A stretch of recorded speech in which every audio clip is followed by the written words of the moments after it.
A gente está chegando agora com o grande debate de hoje, diferentes pontos de vista, a gente estimula o pensamento crítico, questionamentos do dia a dia. O grande debate de hoje está começando agora. Esse quadro, eu sempre falo aqui, para quem está chegando agora, é um grande sucesso na CNN americana. É um modelo novo aqui no Brasil que as pessoas estão entendendo, estão conhecendo agora. Roda a vinheta, vamos para o tema de hoje. Participam comigo a economista Renata Barreto e o advogado Tiago Anastácio. E eles já vão aparecer aqui. Bom dia para vocês. Bom dia. Gostaria de começar falando dessa relação Brasil-China. Chega a ser desesperador o país esperando por produtos no porto e muitos desses containers não chegam porque a demanda mundial é muito grande, quem paga mais leva, contratos que já estavam fechados não são honrados. Como sair desta situação? Eu começo com você, Tiago Anastácio, bom dia. Bom dia, Gotino, bom dia, Renata, bom dia aos telespectadores da CNN. O grande problema que nós temos, é claro, é bastante evidente, é uma corrida dentro do mercado para que esses insumos de saúde, principalmente, cheguem a partir da produção deles no país de grande escala produtiva, que é a China. Temos uma série de problemas de relação inclusive internacional, diplomática com a China. China que é um país absolutamente curioso. A China vive um autoritarismo muito grande, nós sabemos disso. Não é uma república democrática, pelo contrário, mas tem a sua vivência lá do outro lado do mundo. Um país com mais de 1 bilhão e 500 milhões de pessoas, ou seja, é um país em proporções geográficas menor do que o nosso, mas com 7 vezes mais população do que o Brasil e que hoje é o grande tema de debate no mundo, não só em razão da sua capacidade produtiva, mas também em razão de todas as questões econômicas e comerciais que giram ao redor da China. Um dos grandes parceiros comerciais da China, pasmem, é os Estados Unidos da América. O nosso maior parceiro comercial é a China, tanto que nós já tivemos grandes ruídos, grandes problemas nessa relação. O que acontece? Acontece que contratos estão sendo violados, é uma pena que isso aconteça, mas também é muito entendível. Por quê? Porque todos os países do mundo se perceberam inaptos a dar à população aquilo que contrataram com a população, que é um sistema de saúde que não seja precarizado, onde os médicos não sejam heróis, mas sejam exclusivamente profissionais. O drama que acontece, e repito, em todos os países, é esse. O que o vírus está nos mostrando, essa grande pandemia, é que estávamos despreparados e um despreparo que vem de muitas e muitas décadas na questão da saúde. É uma pena que isso tenha acontecido, mas vai nos servir de lição, creio eu. Renata Barreto, agora os seus argumentos iniciais, por favor. Bom dia para você. Bom dia, Gotino, bom dia, Tiago, bom dia a todos os espectadores da CNN. Realmente a gente não se preparou para a crise em vários sentidos, não só na questão da saúde, mas da própria indústria. O Brasil é um dos países mais fechados do mundo para comércio internacional, é o país mais fechado do G20 e apesar da gente ter uma relação, uma relação comercial com a China bastante importante, como todos os países grandes do mundo têm, é importante pontuar também que a China é quem não está cumprindo os contratos, né? Então, obviamente que os países têm como interesse o seu povo, em primeiro lugar, principalmente os lugares onde existe uma alta demanda pelo fato de ter muitas mortes, muitos infectados e muitos problemas, como é o caso dos Estados Unidos, e eles têm uma condição econômica de pagar mais, e aí a China fez a opção de fazer essa quebra de contrato com países como é o caso do Brasil. Por outro lado, o Brasil fez um acordo comercial que foi anunciado pelo presidente Jair Bolsonaro ontem com os insumos para a produção de medicamentos, como o caso da hidroxicloroquina, com a Índia. Então, na realidade, a gente tem que analisar isso sob vários aspectos, principalmente o fato da gente ser uma economia fechada, que não dá a oportunidade para a gente ter uma relação maior de comércio exterior com várias nações. A gente gente tem altas tarifas de importação, a média de tarifa de importação do Brasil é de 12% a 14%, sendo que nos países mais desenvolvidos é de 2% a 4%. A gente tem altos tributos, a gente chega a ter tributos de 30%, de 40%. Então, tudo isso faz com que a nossa indústria não se desenvolva, fique cara, fique ineficiente e a gente também não consiga comprar ou deixar essas relações comerciais de maneira mais simples e facilitada. Então, são várias e várias lições que a gente pode tirar dessa crise, Gotino. Tiago, para você agora. A Renata está certíssima, nós temos essa cultura de fechamento comercial, até por questões sociais e de angariação de tributos, de valores, de dinheiros. Eu até sofri algumas críticas, Gotino, por usar a expressão dinheiros. Dinheiros é uma expressão que é muito usada no direito, até em razão do advento das criptomoedas. Nós não temos mais o argento, a prata ou o papel, existem modalidades e nós usamos o termo dinheiros para isso. Tiago, e você acha que o Brasil tem que endurecer a postura? O problema é como que seria feito, né, Gotino?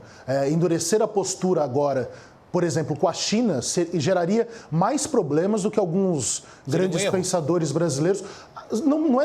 Não é tão simples, seria um erro.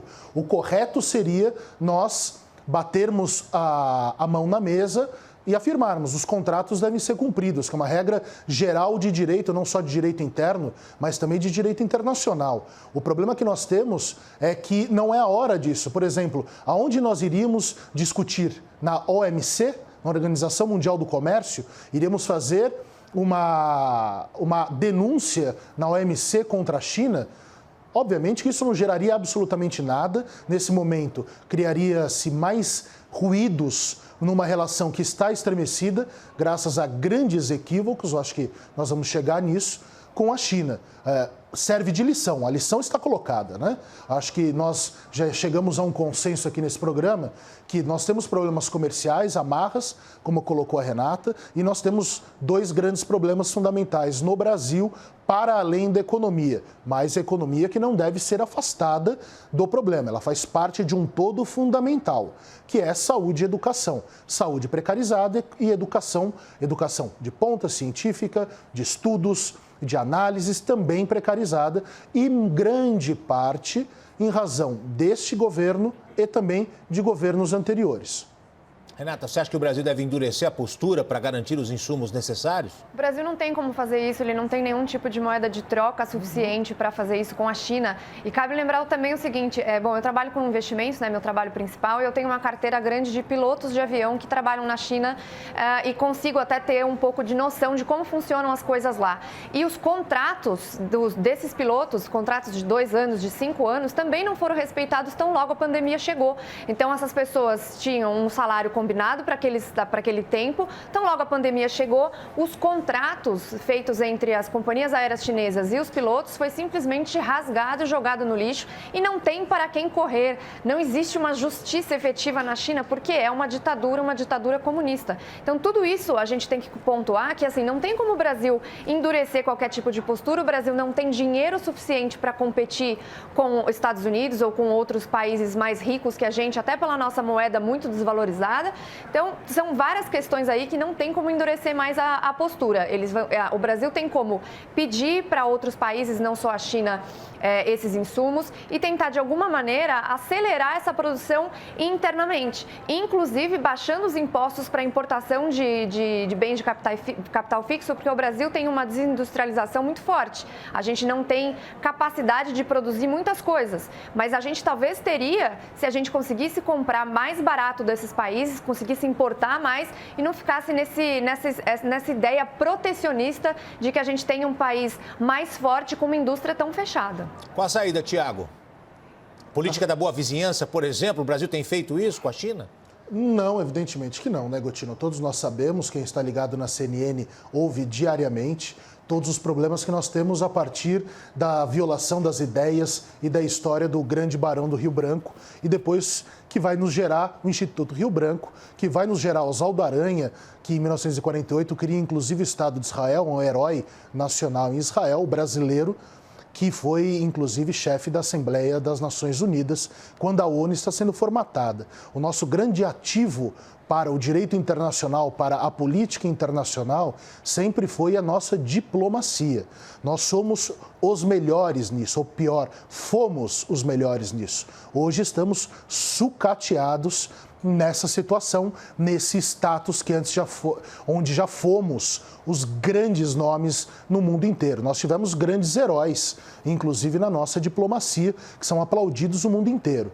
O grande problema que nós temos é que agora, graças a uma linha ideológica muito mais reacionária de setores do governo, não é geral no governo, existem algumas figuras que propositadamente são colocadas lá não para se alinhar apenas aos Estados Unidos. É óbvio que faz parte da política você se alinhar ou não se alinhar a alguém.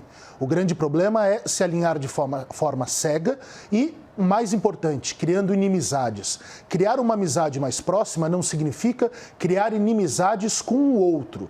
Esse é o problema que a nossa diplomacia não consegue mais entender, principalmente nas mãos do Ernesto Araújo, que nós sabemos é alguém que foi colocado no governo a partir da sugestão do do astrólogo e professor de filosofia por cursos de internet do senhor Olavo de Carvalho, que é uma pessoa, um residente americano, um brasileiro residente nos Estados Unidos.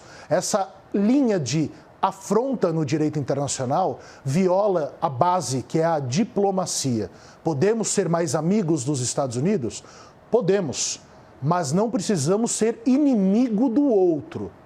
Isso que não se entende mais, porque violou-se com a subida de um profissional que era do terceiro escalão, né? Nós estamos vivendo um país de profissionais do terceiro escalão, tendo uma meteórica carreira, ao topo da diplomacia brasileira. E essas pessoas só entendem o embate. E diplomacia significa exatamente o contrário. Diplomacia significa o que nos foi dado para não termos a guerra, o embate, a discussão que não seja inteligente. Deixa eu passar a palavra para a Renata. O Brasil não é bom de relacionamento, Renata? Então, eu queria levantar alguns pontos aqui a respeito da fala do Thiago e também do que a gente tem discutido, que é uma coisa, até onde essa dita diplomacia anterior, aonde nos levou. Então, a gente tem que pensar também daqui para frente, não só o que já passou. A China é um importante parceiro comercial, negócios são negócios, a China precisa da gente e a gente precisa da China, da mesma maneira como os Estados Unidos negociam com a China e têm entrado no embate de guerra comercial há algum tempo, mas até mesmo o fato da gente estar vivenciando nesse momento a pandemia, causada principalmente pelo fato de a China ter escondido tanto tempo as informações, e cabe lembrar, acho que a gente vai falar disso depois, que a OMS encobriu durante muito tempo isso e acabou levando a pandemia a se tornar pior do que era. Eu acho que é um momento sim da gente reavaliar as relações que a gente tem em todos os âmbitos com a China. A China se tornou uma grande potência mundial, do qual depende muitas pessoas para os seus insumos, para as coisas, porque tem uma mão de obra muito barata, consegue fazer muitas coisas que os outros países não conseguem, mas até onde isso nos levou? Então, o que a China representa hoje e o fato de a diplomacia brasileira hoje estar mais alinhada com os Estados Unidos e falando as verdades que devem ser ditas, aí, obviamente, a gente pode discutir se deve ser feito isso através de um tweet do ministro da Educação, ou se o filho do presidente, que é deputado federal, deveria fazer isso através de um tweet. A gente até pode discutir essa comunicação, se ela é produtiva ou não, mas que é verdade o que tem sido falado sobre a China e como ela tem se comportado, principalmente nesse momento em relação à pandemia, é muito sério. E uma coisa importante também, Gotino, é o seguinte: a China, ela participa de comitês internacionais, o Comitê da ONU de Direitos Humanos, enquanto ela prende médicos e alguns, inclusive, desapareceram. A gente nem sabe onde é que eles foram parar depois de que eles tentaram avisar o mundo de uma maneira precoce o que estava acontecendo lá em relação ao coronavírus. Então, assim, o Brasil precisa se reposicionar do ponto de vista comercial, abrir mais as suas fronteiras, diminuir as tarifas de importação, diminuir os seus tributos, flexibilizar a questão trabalhista. Tem muita lição de casa a ser feita e muitos países que a gente pode fazer comércio. Mas deixa eu entrar em um ponto que você falou. Quando um ministro de Estado vem a público e faz piada com os chineses, usa o Cebolinha para imitar a fala de um chinês, o que ajuda isso na diplomacia? O que ajuda isso na conversa que o Brasil tem hoje? Uma conversa séria, uma conversa de necessidade com com outro país até na aquisição de produtos importantes no combate a uma doença? Não ajuda em nada. Eu acho que são duas coisas separadas quando a gente fala da obrigação e da responsabilidade do governo chinês, que é do Partido Comunista Chinês, e do povo chinês. São coisas totalmente separadas. O povo chinês é vítima do governo chinês.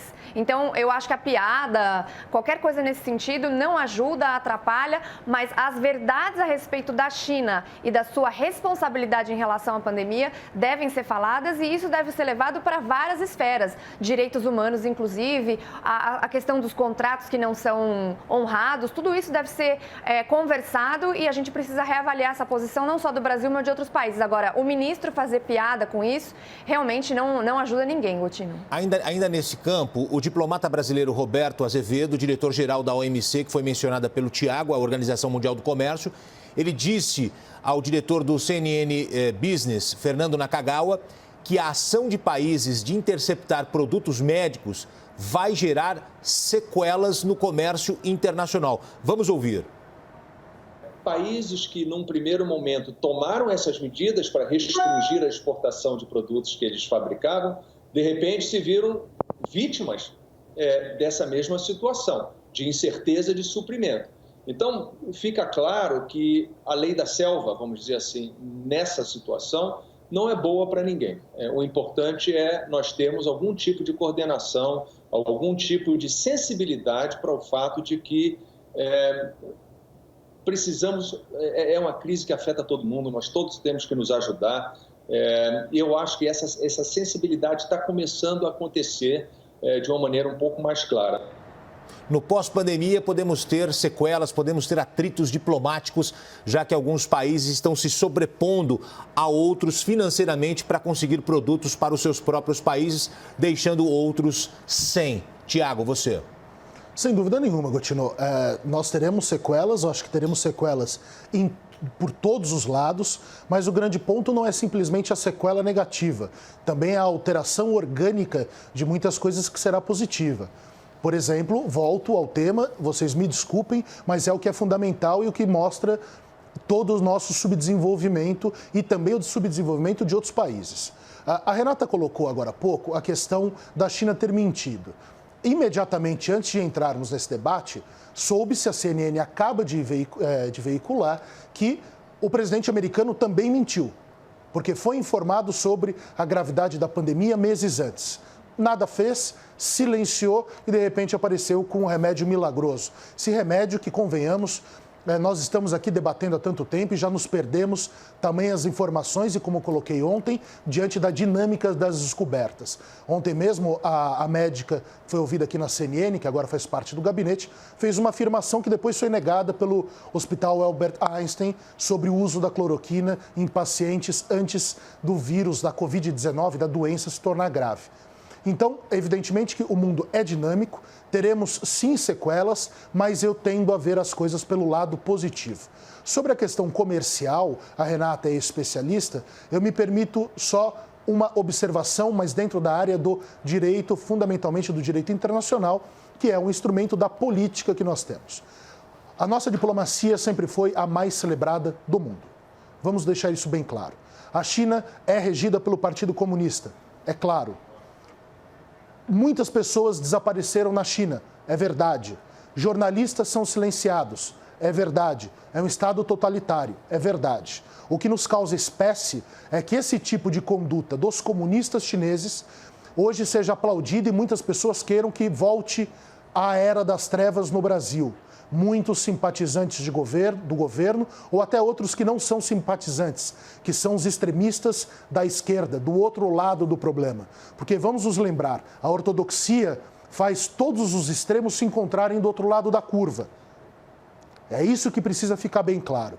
Na questão comercial, nós fazemos comércio, praticamos o câmbio não só com a China, mas também com os países árabes, que segundo a The Economist, dentro dos seus critérios de democracia, também vivem ditaduras de califado, ditaduras de reinados familiares de muito tempo, como, por exemplo, a grande aliada dos Estados Unidos no Oriente Médio, a Arábia Saudita, que nós sabemos foi acusada de praticar um crime horrendo, fatiaram um diplomata em um outro país. Então nós precisamos ter cuidado porque a diplomacia é a arte de não brigar com os outros. Não significa concordar com os outros. Isso precisa ficar muito claro. Sobre as sequelas comerciais, que sejam positivas, que a nossa indústria possa ser incentivada, que nós possamos de fato, porque a indústria gera empregos, gera produção, gera venda, o comerciante fica satisfeito, a exportação fica satisfeita. Renata? Então, eu acho que são duas coisas separadas, né? O comércio e as relações diplomáticas, que podem ser através de comércios ou não, mas a relação diplomática ela é importante justamente para que você não brigue, para que você não cause problemas no futuro, etc. Porém, de novo, eu alerto que a China, ela é basicamente responsável, junto com a OMS, pela supressão de informação, pela questão de não ter informado corretamente tudo o que estava acontecendo. A própria OMS disse que o coronavírus não seria transmitido de animal para ser humano. Então, eu ainda não vi direito a notícia que você mencionou agora, Thiago. Eu estava ouvindo aqui no ponto, antes da gente entrar, sobre os documentos que saíram agora a respeito do Trump ter sido informado, um documento, acho que do Pentágono, alguma coisa nesse sentido. Mas eu vou ver isso com mais calma depois. Claro. Mas a questão é a seguinte, a China, ela, em janeiro, ela já tinha informações, isso veio a público depois, de que sim, era transmitido de animais para humanos, de que já tinha um grande número de pessoas infectadas. Os médicos foram obrigados a assinar uma declaração de que eles estavam fazendo fake news ao informar as pessoas de fora do mundo. Lá você não tem acesso democrático aos meios de comunicação, às redes sociais e a tudo isso. Alguns médicos sumiram, como eu falei antes. Um desses médicos, o Li, ele inclusive morreu do coronavírus. E a Taiwan, por exemplo, alertou a OMS várias vezes, mas ela não faz parte nem da OMS e nem da ONU, porque a China não deixa, porque a China não reconhece Taiwan como uma república independente. Então, são várias coisas aí, coisas delicadas, inclusive, que tem que ser analisadas. O que não deve afetar o comércio, porque comércio é bom para a China, é bom para a gente, é bom para a gente e é bom para outros países. E comércio é comércio, business é business, negócios são negócios. Outras coisas bem diferentes, e eu acho que deve ser falado, em relação a essa questão dos direitos humanos, inclusive nos países de Oriente Médio, que tem teocracias islâmicas reprimindo mulheres, reprimindo gays, reprimindo as pessoas. Tudo isso tem que ser falado e ser falado de maneira muito clara. A gente não quer um mundo menos livre, pelo contrário. Então, acho que são coisas separadas e, ao mesmo tempo, é importante de ser pontuado. Então, Renata, nesse aspecto eu discordo. Obviamente que são coisas distintas, mas nós não podemos separar quando nós pensamos numa caminhada. Nós estamos numa mesma estrada nesse aspecto. Por que eu digo isso? Eu digo isso porque nós não podemos separar o comércio, porque o comércio ele é feito a partir do quê? De relações pré-estabelecidas diplomaticamente com os países. O exemplo, e aí vamos para o outro lado, o embargo. O embargo que não permite o comércio com um país, ou a troca de produtos, e aí você sabe muito bem disso, o comércio ele é lastreado por decisões políticas. E a política internacional é feita a partir da diplomacia dentro da soberania dos Estados. O que eu coloco aqui, e aí eu coloco porque nós não temos nem tempo para levarmos o debate mais a fundo, podemos até indicar para os telespectadores o que lerem, o que procurarem, como fazerem uma boa pesquisa sobre esse tema, é que o comércio está intrinsecamente relacionado com a política internacional. Por exemplo, nós não podemos hoje ter boas relações com o Irã, porque a ONU nega isso graças aos grandes problemas que o Irã tem na ideia e na tentativa de confecção de uma bomba nuclear, e nós sabemos qual é o risco. É o nosso país irmão, Israel, fundado, vejam só, num voto de Minerva, volto ao Oswaldo Aranha, ao brasileiro. Então, eu vejo sim a sua preocupação. É uma preocupação minha, embora uma preocupação muito menos técnica que a sua, você é uma grande economista, mas há um outro lado, e aí eu posso falar sobre ele, que é a questão do direito internacional, das relações internacionais, porque está umbilicalmente ligado uma coisa com a outra.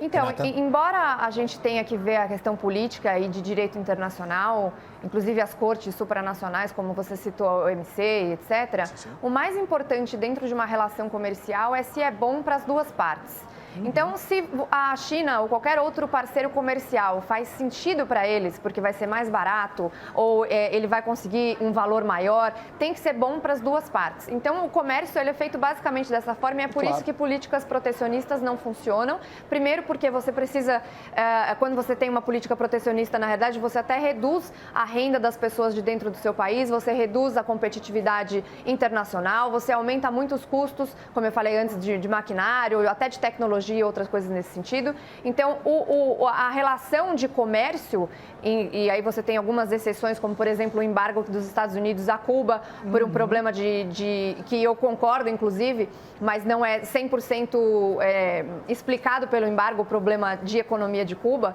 Mas por que ele faz isso? Porque ele não concorda com a política dele, e aí você tem razão. Agora, quando a gente fala de comércio, de ponto de vista generalizado, tem que fazer sentido para as duas partes. Então, se os Estados Unidos vão comprar de alguém, vão mandar para alguém, para eles tem que fazer sentido, para nós tem que fazer sentido. Então, a nossa diplomacia tem sim que fazer esse trabalho de melhorar as relações, mas isso não significa omitir ou se omitir do debate em relação a direitos humanos, por exemplo. Mas, Renata, o que eu coloquei é super simples. E acho que a gente está concordando, mas que com palavras diferentes. Se nós, e acho que esse é o ponto, se nós não tivermos uma boa relação diplomática, isso afeta o comércio. Isso me parece muito claro.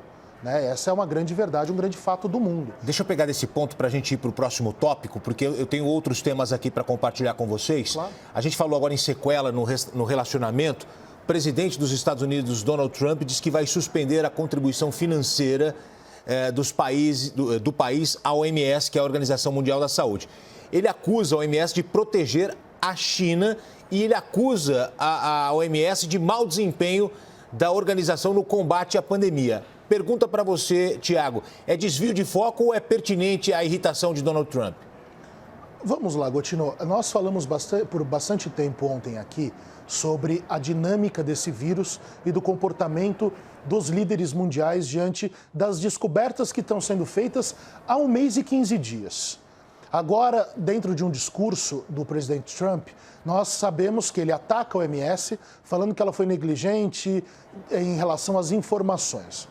Agora, antes de entrarmos no ar, volto que o presidente Trump também foi, ou seja, ele está de forma espelhada jogando à OMS algo que ele será acusado politicamente dentro dos Estados Unidos. É uma metodologia. Nós sabemos que é a metodologia do confronto, dessas lideranças de cartomantes que nós temos por aí. Cartomantes não, astrólogos. Essa forma é que é muito ruim para o mundo.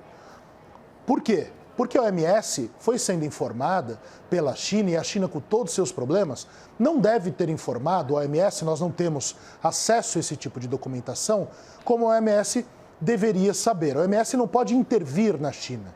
Vamos deixar bem claro, se não pode haver intervenção no Brasil, como a Renata colocou em outros programas, em razão da nossa soberania, também não pode existir na China. Então a OMS trabalha com o que a China passa para ela. Então, é óbvio que a OMS está trilhando um caminho de busca de conhecimento. As informações estão chegando. E os indicativos, as sugestões, os protocolos são feitos ao longo deste tempo. Então, vamos deixar uma coisa bem clara. Essa política do confronto, que nós temos muito no Brasil porque estamos muito próximos hoje dos Estados Unidos. E principalmente dessa postura do presidente Donald Trump, de ser acusado de alguma coisa, de ser revelado algo que pode lhe prejudicar. Ele pegar essa mesma acusação e passar para alguém é infantil, beira o infantilismo.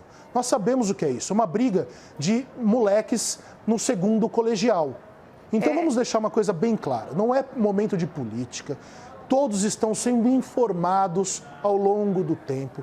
A OMS não é culpada de nada. Era só o que me faltava de falarmos sobre maquiavelismo da OMS, gente. Eu já tenho uma visão bem diferente da sua nesse sentido. Pode falar, Renata. Porque... Vamos passar para a Renata agora, porque eu tenho outros tópicos na sequência, por favor. Falar que a OMS está sendo maquiavélica não dá. Eu não sei se maquiavélica, mas que ela ajudou a suprimir as informações e principalmente o seguinte, a gente sabe que a China já tinha informações e a OMS também, de que existia coronavírus dentro dos animais, né, os animais selvagens, que é uma prática comum dos chineses comerem esses animais. E tem vários mercados lá especializados dados disso.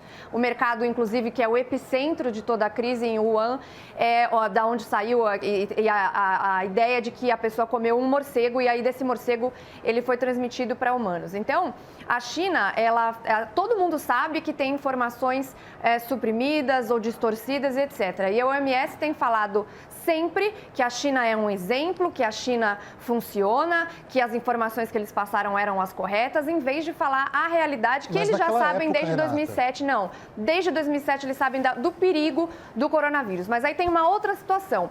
Em dezembro, a China já tinha o primeiro infectado e todos esses detalhes que foram passados para a OMS, a própria OMS emitiu um comunicado, e isso não tem a ver com a China, tem a ver com o posicionamento da OMS, de que esse vírus não seria transmitido de animais para humanos. O primeiro erro. Depois, a China teve essas questões que eu falei de supressão de informações, prendeu médicos, tudo isso a gente já estava vendo acontecer e a OMS não é nenhuma questão de intervir, mas de questionar. Será que esses dados realmente estão corretos? Aí o presidente da China, eles fizeram, o presidente não, né, o ditador, eles fizeram um banquete para 40 mil famílias em comemoração ao Ano Novo Chinês, já sabendo da pandemia e documentos que foram depois mostrados. Desde o dia 7 de janeiro, a China já sabia do perigo da pandemia e a OMS estava falando que não era transmitido de animais para humanos. Depois de tudo isso, aí começou realmente a ter uma epidemia dentro da China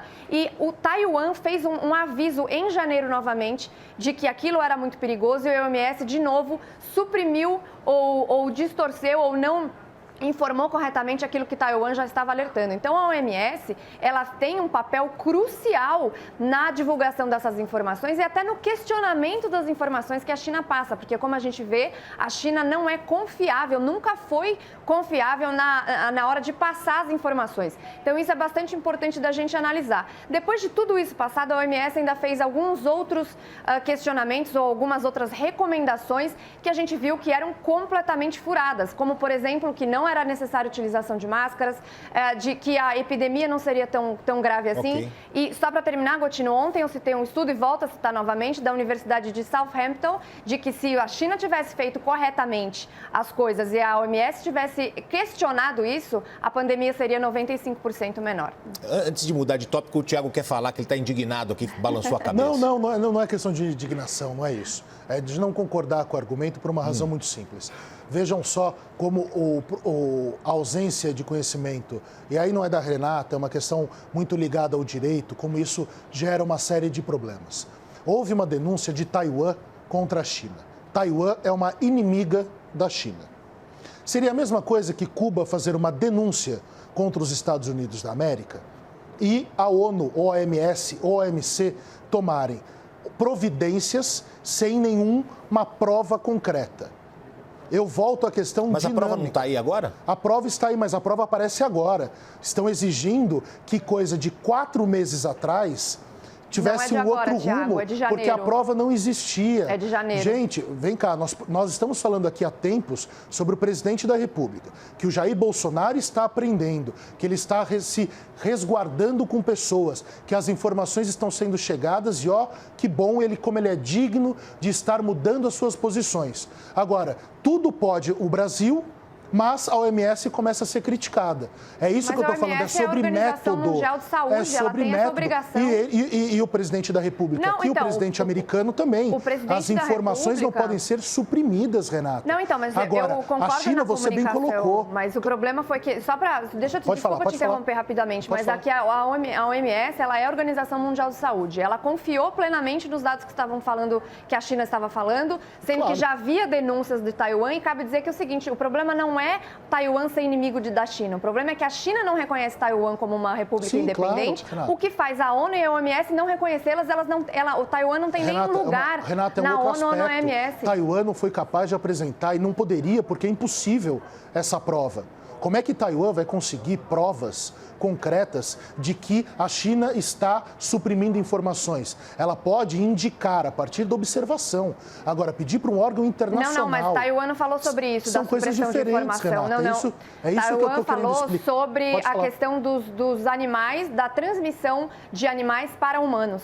Essa era a questão, porque já está sendo estudada há muito tempo. Como eu falei, desde 2007 é sabido isso e tem alguns especialistas, inclusive, falando do perigo da pandemia e de outras epidemias depois do SARS, Renata, vindas da vírus... China. Renata, eu entendo a sua posição, respeito a sua posição. Primeiro, são vírus distintos. Segundo, nós estamos falando de cientistas que não saem falando por aí o que acham ou não, como os nossos políticos fazem. É diferente. Gente, a OMS, embora seja um órgão político, é um órgão fundamentalmente científico ou de aglomeração de cientificidades. Renata, eu não entendo, eu respeito a sua posição sobre a OMS, mas nós estamos trilhando um caminho muito ruim. Ataques à OMS, ataques à ONU, ataques às ideias da livre imprensa ou à grande imprensa. Isso não é bom. Isso daí é trailer de um filme ruim. Desculpe interrompê-lo, vamos para o próximo ponto, porque a gente tem mais 6 minutos de debate. Vou até pedir para a minha direção aqui, para o André Ramos e também para o Roberto Moel, se a gente não consegue adiantar, aumentar, esticar um pouquinho aqui o nosso debate hoje, porque tem muitos temas bons e vocês estão conversando muito bem sobre o assunto, cada um com o seu ponto de vista. Eu queria entrar num ponto aqui que a gente destacou. O Brasil está numa disputa entre Estados Unidos e China.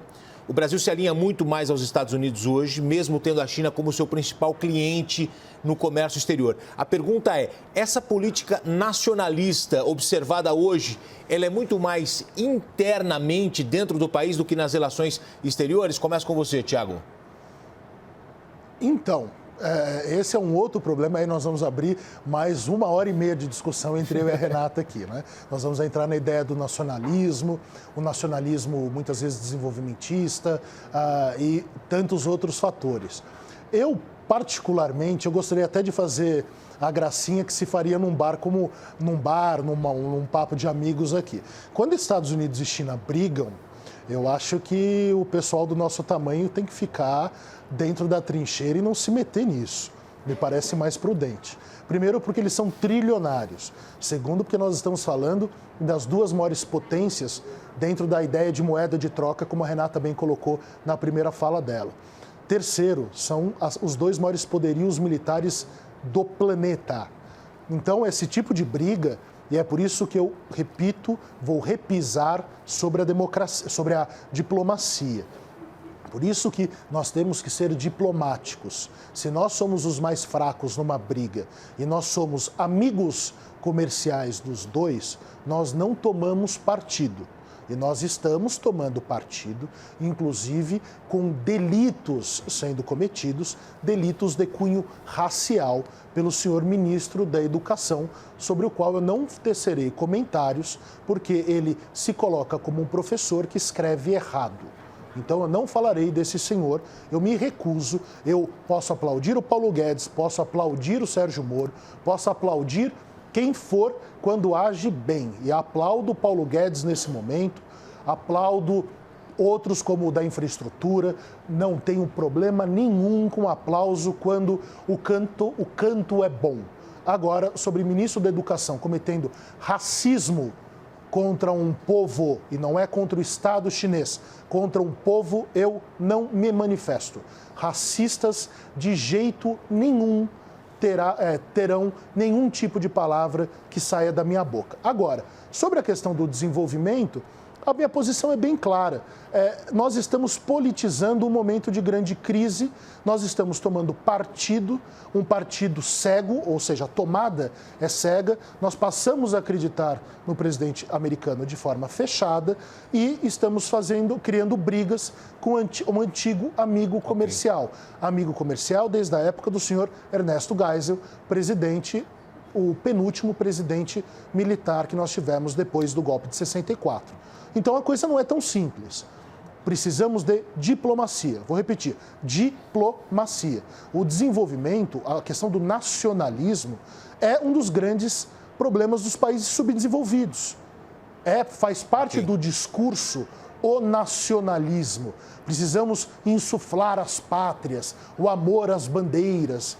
É natural que isso aconteça. É ruim. Tiago, é triste que ainda precisemos disso. Deixa eu passar a palavra agora para a Renata, por favor. Renata. Vamos lá, eu prefiro me alinhar aos Estados Unidos do que a China ou Cuba, embora a China seja um parceiro comercial, de novo, o alinhamento político, filosófico e todo o resto faz muito mais sentido e de vários pontos de vista com os Estados Unidos do que com a China, até pelo fato da China ser, de novo, uma ditadura comunista, o que não impede de fazermos negócios, porque é importante para nós e é importante para eles. Agora, eu acho que, de novo, abre um precedente e uma boa discussão a respeito, inclusive das organizações supranacionais, eu tenho falado isso, batendo nessa tecla já há alguns dias, porque quando a gente fala de que não cabem ataques à ONU ou não cabem ataques à OMS, porque a gente está num momento de pandemia, eu acho que é justamente agora o momento de a gente questionar essas organizações pela forma como elas atuam em várias frentes. A OMS, por exemplo, com o alinhamento à China e tudo que tem sido feito, a supressão de informações que ela ajudou a fazer, a distorção, até mesmo a maneira como ela se posicionou em relação ao que ela achava que deveria ser feito pelos outros países, em relação a isolamento, a máscaras, etc. Renata, no caso da ONU... Agora me deixa eu te interromper só uma vez.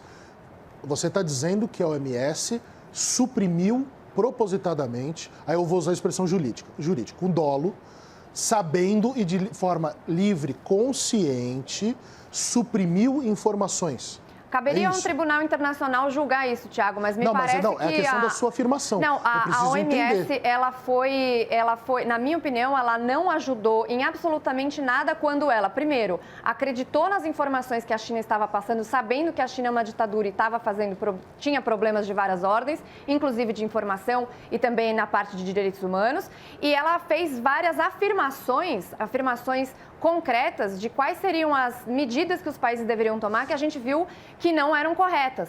E talvez isso tenha acontecido justamente por ela ter acreditado demais na China. Se isso houve dolo ou se foi apenas uma má gestão, aí caberia um tribunal internacional resolver. Agora, acho que é importante a gente analisar como é que essas organizações se portam, inclusive a ONU, que tem no seu Comitê de Direitos Humanos, China, por exemplo, já colocou a Venezuela no ano passado, não foi há muito tempo não, a Venezuela dentro de um comitê também de direitos humanos. Então, a gente é um ótimo momento para a gente reavaliar o que está sendo feito com essas organizações globais e quais são os objetivos delas. O que a gente pode fazer? Do ponto de vista nacionalista, todo país, obviamente, tende e deve proteger o seu próprio povo. Claro. Isso não significa que você vai ser inimigo de outras pessoas, porém, o seu próprio povo sempre estará em primeiro lugar. Isso acontece com a gente mesmo na nossa casa, com a nossa família. Isso é uma coisa normal. Olha, importante. Deixa eu só colocar para vocês que ganhamos uns minutinhos, então eu vou aproveitar esse momento final para a gente dividir as considerações finais em duas partes. Primeiro, pronunciamento do presidente. 1 minuto para a Renata, 1 minuto para o Tiago. Agora eu vou começar com a Renata, porque quem começa o debate sempre termina. O pessoal que está em casa pode escrever #GrandeDebate no trabalho também, quem assiste a gente nas plataformas digitais. Começo com você. Antes das suas considerações finais, 1 minuto para você falar sobre o pronunciamento do presidente. Mudou o tom? Continua com a mesma forma de pensamento? O que você achou do pronunciamento feito pelo presidente da República ontem em cadeia de rádio e televisão, ontem à noite, em todo o Brasil? Renata? Eu gostei bastante do pronunciamento do presidente. Como eu falei antes, ele precisa fazer pronunciamentos mais fortes, mais concisos, mais voltados para a União. Ele falou sobre medidas importantes que têm sido feitas e a maneira como ele deve se comunicar. Eu espero que continue assim. Inclusive, espero que ele possa cada vez mais informar o que está sendo feito pelo seu governo, pelos seus ministros, pelas pastas técnicas, da maneira como ele falou ontem. Eu gostei bastante do pronunciamento. Espero que ele mantenha essa posição de união, de liderança, que é bastante importante nesse momento. E eu acho que ele pode até sentir a diferença política de como é que as pessoas vão se comportar a respeito disso quando ele fala de uma maneira mais, digamos, mais séria, que eu acho que isso também falta bastante. Já foi 1 minuto? Isso, já foi 1 minuto. Agora eu vou passar 1 minuto para o Tiago. Já volto com você para você amarrar, para você contextualizar o seu pensamento de hoje aqui no Grande Debate. Tiago Anastácio, por favor, 1 minuto para você falar o que você achou do pronunciamento do presidente.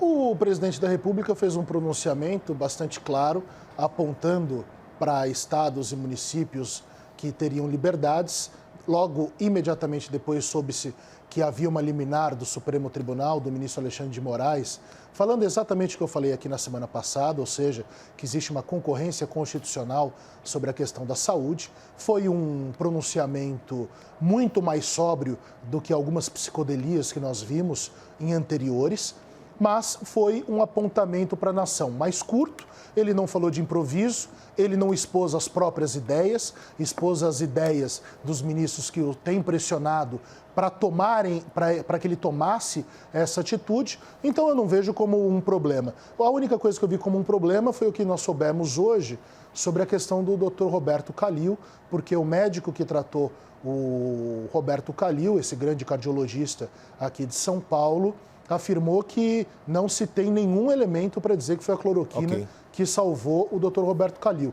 Então, assim, nós estamos nessa coisa de individualização que, olha, eu vou ser muito honesto, é um desserviço para o país. Olha, agora vamos para o argumento final da Renata. Por gentileza, um minutinho para você amarrar o seu pensamento de hoje. Por favor, Renata. Bom, então vou ter que voltar de novo a essa questão do que a gente deve ter de lições da crise daqui para frente. Isso passa por várias questões, passa por questão econômica, por questão diplomática, questão até de direitos humanos e como a gente se relaciona não só com os outros países, mas com as organizações como a OMS, ONU e as demais. Na realidade, a OMS é meio que um braço da saúde da ONU, né? E a ONU já se mostrou várias vezes muito cordata com países que não cumprem o que deveriam cumprir dentro dos direitos humanos e mesmo assim ela dá cadeira para essas pessoas, coloca dentro dos conselhos de direitos humanos ou contra a violência contra a mulher e outras coisas muito fora de série, na minha opinião. Então, de novo, oportunidades são geradas na crise e a gente tem a oportunidade de verificar que o Brasil está muito atrás de outros países em questões de relações comerciais, de questões trabalhistas, financeiras, comércio exterior, relações internacionais e também como a gente deve se portar em relação às organizações supranacionais. Obrigado, Renata. Um minuto para você, Tiago. Obrigado, Renata. Obrigado, Gotino, pelo debate. É sempre muito agradável debater com pessoas civilizadas, com pessoas que expõem ideias e argumentos. Eu tenho uma posição muito clara na minha vida, meio que um mantra, que o que aparece de ruim, nós temos que pegar algo para nos ensinar sobre o futuro. Eu não gosto dessa postura de fecharmos em fotografias as análises. A ONU fez isso, a OMS fez isso. É verdade, sem dúvida nenhuma, nós temos problemas porque não é a ONU que decide, é voto dos países. Nós precisamos saber para que possamos passar para as pessoas conhecimento. Não é a ONU que decide quem estará na sua Comissão de Direitos Humanos. Não é a ONU que decidirá quem vai participar, por exemplo, da questão comercial. São os países dentro, vejam só, de votações democráticas. Da mesma forma que nós temos aceitado no Brasil que a democracia pode ser atacada pelos instrumentos democráticos. Os ataques à imprensa, os pedidos de fechamento ao Congresso, ao Supremo Tribunal Federal, a ONU parte da premissa e do risco que é a democracia. A democracia é a única forma de governo que pode se matar a partir dos seus próprios instrumentos. Só a democracia permite isso. Mas essa talvez seja a beleza do paradoxo que ela nos impõe. Por quê? Porque essa é a democracia. Então vamos ter posições claras. Se nós tivermos que apontar alguma coisa, nós vamos apontar para alguém sempre. E vamos sim melhorar para o futuro. Tiago, peço desculpas que eu te interrompi algumas vezes, mas sempre quando você passou do tempo, eu faço isso só para equilibrar o tempo, Gotino, entre os nossos debatedores. É que como a experiência nova de televisão, eu não vejo o seu gesto porque eu tenho que olhar para baixo. Isso, perfeito. E aí eu tenho que olhar para cima, então às vezes eu não vejo. Vocês só me arrumaram um problema hoje que eu estourei o tempo aqui do debate. A Thaís já me avisou aqui que já estourou o tempo. Terei problemas depois do programa. Obrigado, Tiago Anastácio, mais uma vez. A Renata Barreto, também economista, conversando com a gente. O debate hoje fluiu muito bem. Muito obrigado a todos. A gente vai seguir com o Grande Debate. Escreve lá para a gente nas redes sociais. Use a hashtag Grande Debate. Esse é o nosso objetivo, debater, conversar com visões diferentes sobre o mesmo tema. Thaís Lopes, você amanhã, 9 da manhã, tem mais Grande Debate aqui na CNN.